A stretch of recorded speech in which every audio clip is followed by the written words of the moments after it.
Bersama saya di Alur Donghua, para pecinta Donghua.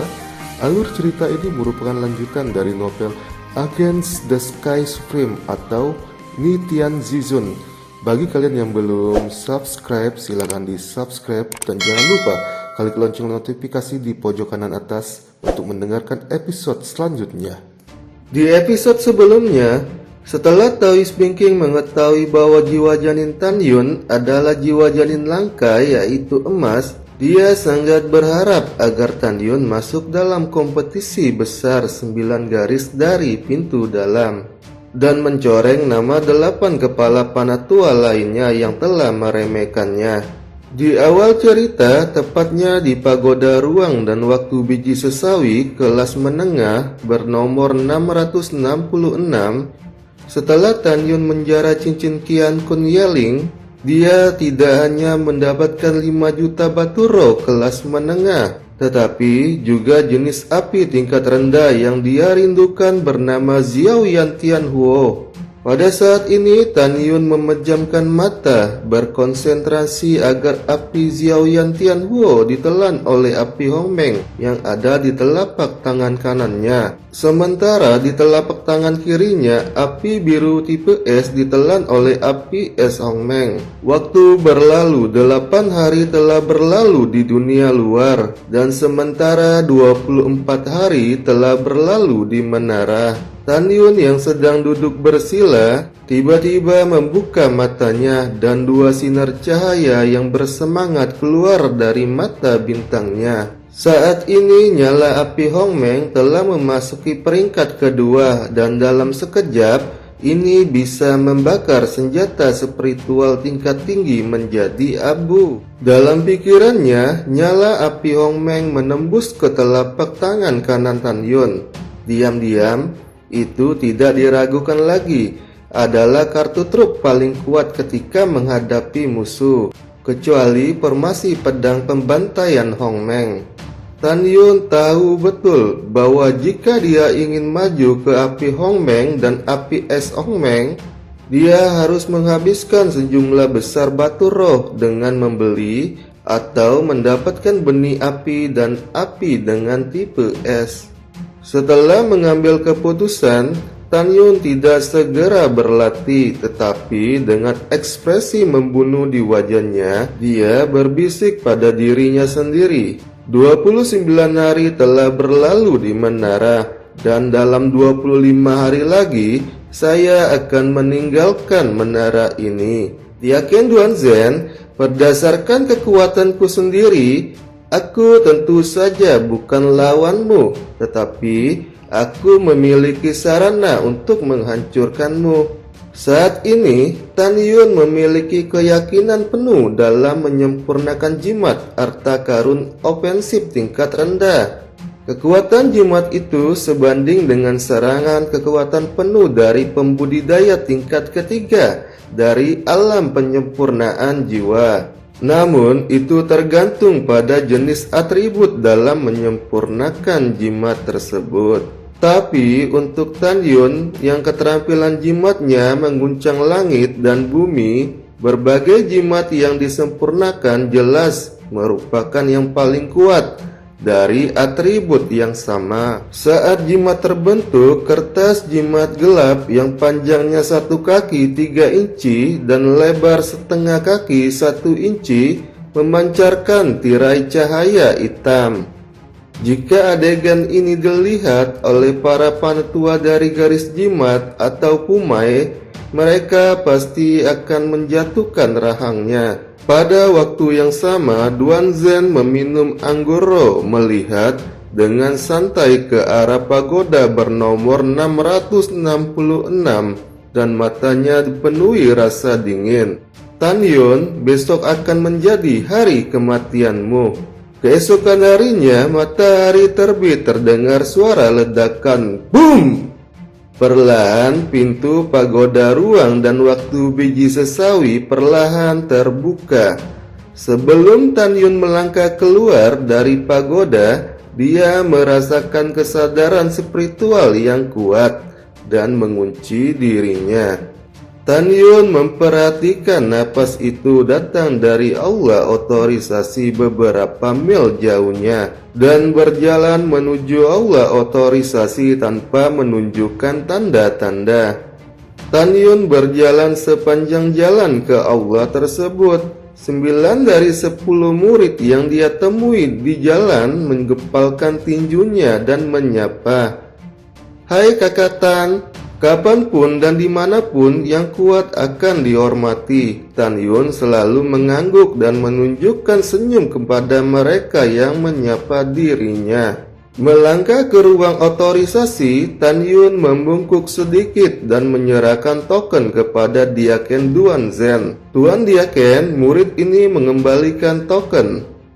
"Hahaha. Oke, bagus." Duan Zhen mengambil token dan berkata dengan persetujuan. "Tan Yun, meskipun Diaken ini berada di bawah Panatua ke-12, tetapi Diaken ini selalu menyukaimu. Diaken ini akan menantikan penampilan Anda di masa depan." "Terima kasih Tuan atas pujiannya." Murid menjadi tersanjung. Tan Yun membungkuk. Jika tidak ada yang lain, murid ini akan pamit dulu. Tan Yun mencibir dalam hatinya. Duan Zhen ini kemampuan aktingnya benar-benar hebat. Ia seperti ular berbisa yang menyamar di rumput, bahkan lebih menjijikan. Tan Yun baru saja terbang 500 mil jauhnya dan dia merasakan sebuah kekuatan spiritual yang sedang mengunci dirinya. Di lautan awan 500 mil jauhnya, Diaken Duan Zhen telah melepas jubah diakennya, mengenakan jubah hijau, mengeluarkan kain hitam dan menutupi wajahnya. Duan Zhen yang berada di tingkat pertama alam penyempurnaan jiwa memiliki kecepatan 180.000 mil per hari, di mana 30% lebih cepat daripada Tan Yun. Ketika Tan Yun terbang 2000 mil, Diaken Duan Zhen tiba-tiba muncul di atas Tan Yun, menukik ke bawah dengan niat membunuh di matanya. Dengan putaran pergelangan tangannya, dia mengangkat tirai pedang 10 zang yang sunyi dan mencekik ke arah Tan Yun. Kecepatannya sangat cepat sehingga Tan Yun benar-benar tidak dapat melarikan diri. "Sialan, siapa kamu?" Tan Yun mengangkat kepalanya dengan ngeri dan meraung.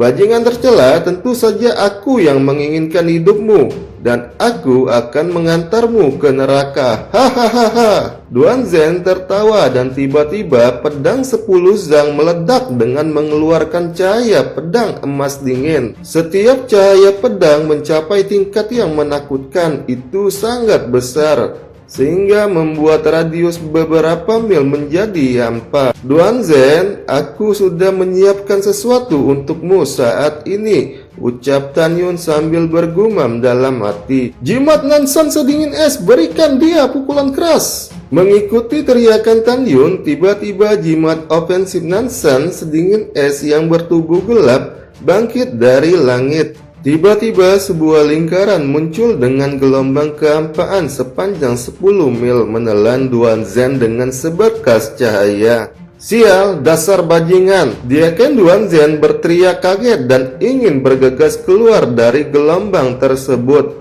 Tetapi sesuatu yang mengerikan terjadi padanya. Gelombang besar di kehampaan tiba-tiba menindasnya, membentuk gunung air setinggi 1000 zang. Saat gunungan air menumpuk, tekanan gelombang luar biasa yang tidak dapat dia tandingi mengikuti, menyebabkan darah menyembur dari telinga, hidung, mulut, dan matanya.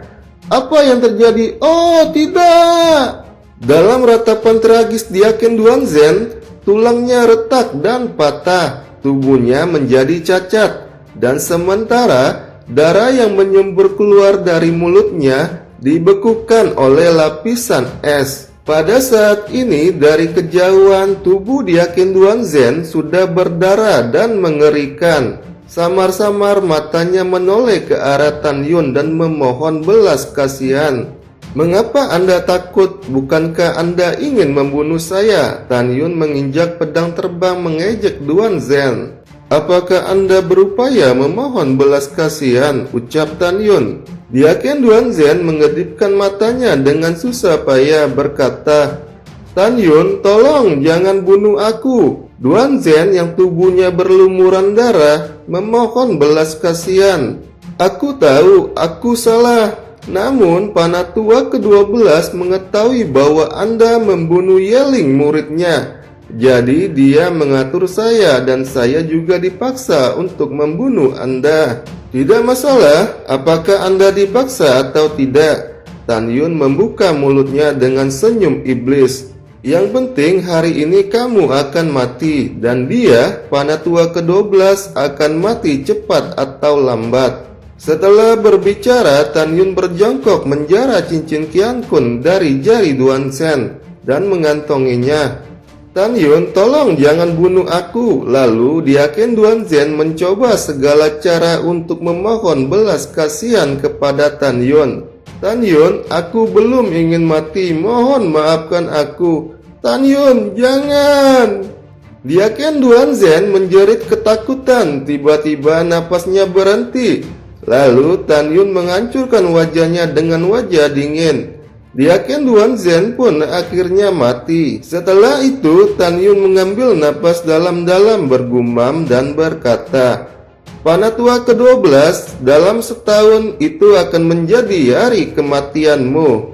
Setelah dia selesai berbicara, Tan Yun melompat di atas perahu Ro tingkat rendah. Dia melihat ke gunung yang dipenuhi awan di sisi yang berlawanan dan berkata dengan murung, karena pertunjukan yang bagus telah selesai, maukah Anda keluar? Atau haruskah aku yang memaksamu keluar? Ketika Tan Yun bertarung dengan Diaken Duanzhen, dia merasakan aura kesempurnaan agung dari alam jiwa janin.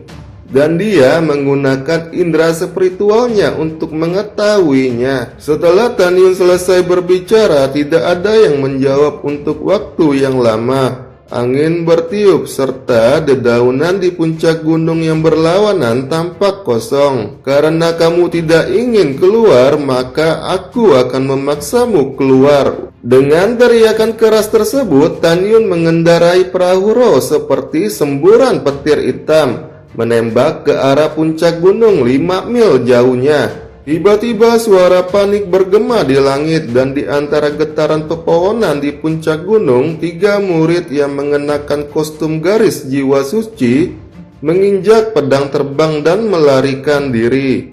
Ekspresi Tan Yun acuh tak acuh. Perahu Ro yang terbang dengan kecepatan tinggi berubah menjadi sinar hitam besar, menangkap 3 orang dalam napasnya dan menghancurkan 1 orang dalam kabut darah. Lari! 2 lainnya berteriak melarikan diri secara terpisah di langit.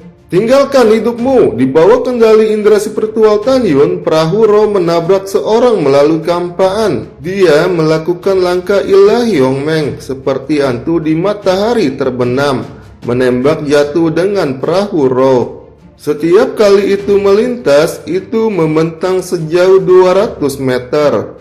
Setelah 5 kilatan, ada teriakan sebelum kematian di sisi lain. Tetapi perahu Ro yang meledakkan murid itu membawa darah ke seluruh langit. Pada saat ini, Tan Yun sudah muncul 10 kaki di belakang murid terakhir. Dan saat telapak tangan kirinya tiba-tiba didorong keluar, aura es memenuhi udara. Dan nyala api es Hongmeng setinggi setengah zang bergegas menuju murid itu. Ketika murid itu memohon belas kasihan di api es Hongmeng, tubuhnya ditutupi dengan es biru setebal 1 kaki. Bang! Murid itu digulung dengan energi spiritual, menghancurkan lapisan es dan bergegas keluar dari es yang hancur. Tan Yun meninju wajahnya dengan kekuatan penuh. Murid itu meraung dan tubuhnya tidak dapat menghindari pukulan Tan Yun.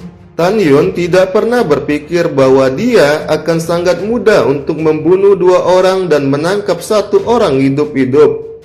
Jiwa Tan Yun sebanding dengan kesempurnaan agung alam jiwa janin. Oleh karena itu, Orang dengan kesempurnaan agung alam jiwa janin tentu tidak dapat dikendalikan dengan menggunakan mata ilahi Hongmeng.